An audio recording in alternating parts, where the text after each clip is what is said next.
Here is the latest update in the saga of things that go wrong with my car.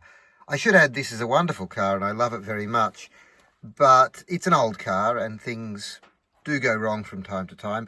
The latest one isn't really the car's fault. I was driving along yesterday morning to work. It was dark, so I couldn't see the dash very well, and I couldn't see the temperature gauge very well. And I thought the car was not running particularly smoothly and seemed to be struggling up hills. When I got to work, I shone a torch on the temperature gauge, which was absolutely through the roof. It was up there. And I then looked and I could see smoke or steam coming out of the engine bay. And it turns out that the tube that runs from the radiator to the engine, providing coolant, was completely burst. I can't show it to you now. It's that one, but that's not exactly where it was. Our mechanic has sort of fixed it temporarily. It was completely burst, and the engine temperature was extremely high.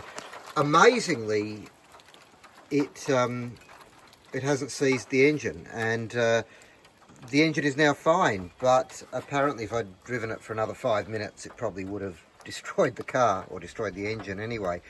It turns out that the problem was a rat had chewed through the hose. I took a photo of it actually to text to our mechanic, who's very good, and he confirmed that in his opinion it was a rat.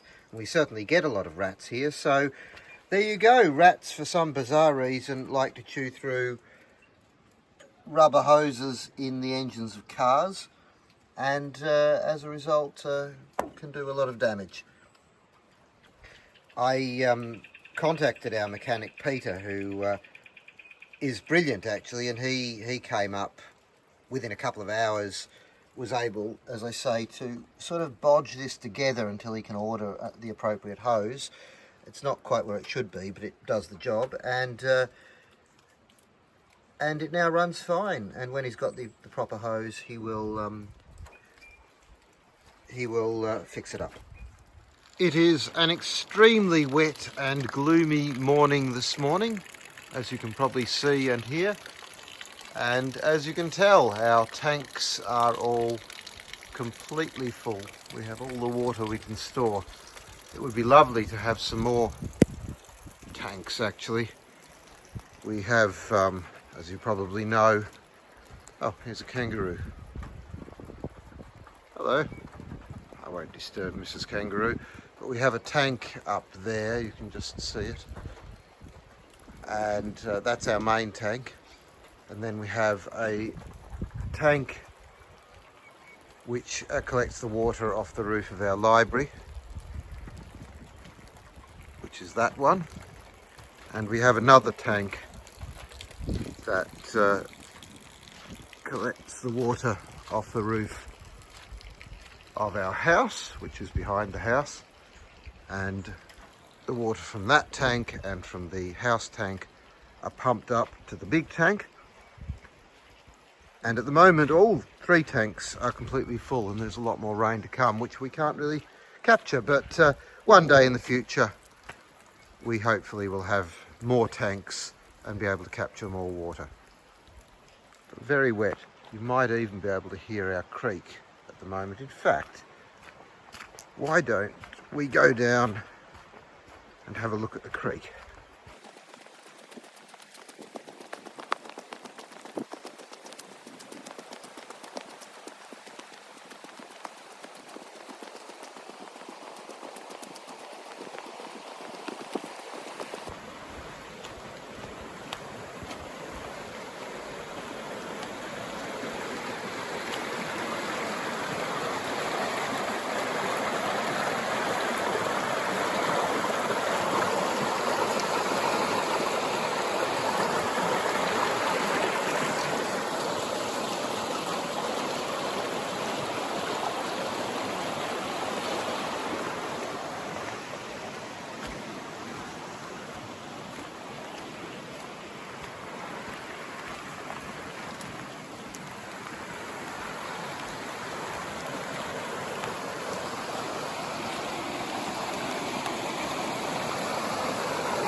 This is our swimming pool, which is about as full as I've seen it for a while. I have no intention right now of going swimming in it.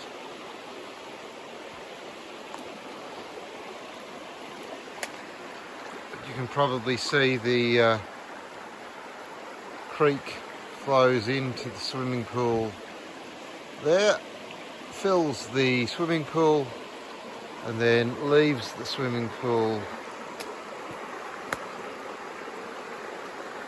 over there. You can probably just see it also at the moment that way.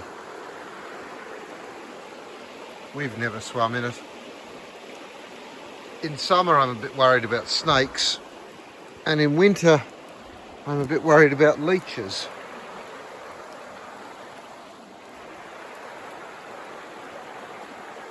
But apparently swimming in cold water is very good for you, very, very healthy. So maybe one of these days I will plunge in there. And there goes the creek. This is now probably a very good time to give an update on my boots. I don't know if I mentioned anything on this vlog, but my sock was getting very wet on my left foot, and I realised that my boots had opened up there, and I was all ready to get a new pair of boots. And I mentioned this in passing to a neighbour who told me about a substance he has called shoe goo, and it's essentially a glue for repairing boots. He lent me his tube of shoe goo, and the idea is you open up the shoe, you dry it out very thoroughly. I put mine over the fire for a little while, and you clean all the dirt and dust and gunk out of the shoe, out of cavity, and then you put in a lot of shoe goo and you clamp it closed very tightly for at least 48 hours. I did that, and you can see the goo there. And it is now doing an absolutely marvellous job. I probably shouldn't test it too much, but at the moment my sock is completely dry. So if you have a pair of boots and you don't want to get new ones just because they're leaking, look into getting some shoe goo.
An update to the saga of my car overheating when a rat decided to chew through one of the radiator hoses.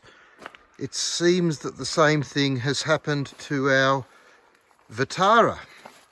We are quite familiar with cars' engines overheating, unfortunately. But there is a hole that, by the look of it, has been chewed by a rat. So rats are not our best friends right now. We think we've caught this one before any damage has been done. We thought the temperature of the Vitara wasn't looking quite right, but it wasn't overheated. It was just fluctuating, and the heater was taking quite a while to kick in, so we thought something might be the matter.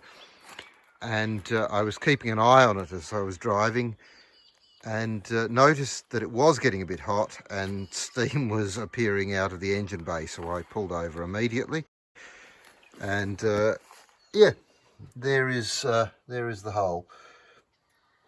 I've called our local mechanic, who very kindly offered to come up here. He's about half an hour away. Come up here in the next hour, and he should be able to patch it up. Failing that, I don't know, we'll have to get it towed, I guess, but he should be able to patch it up at least enough to get it on the road again.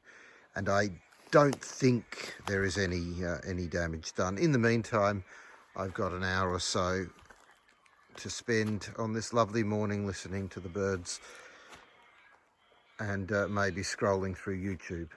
I'll try to avoid scrolling through YouTube. While waiting for our mechanic to arrive, I thought I might as well spend the time drawing a picture of the car by the side of the road.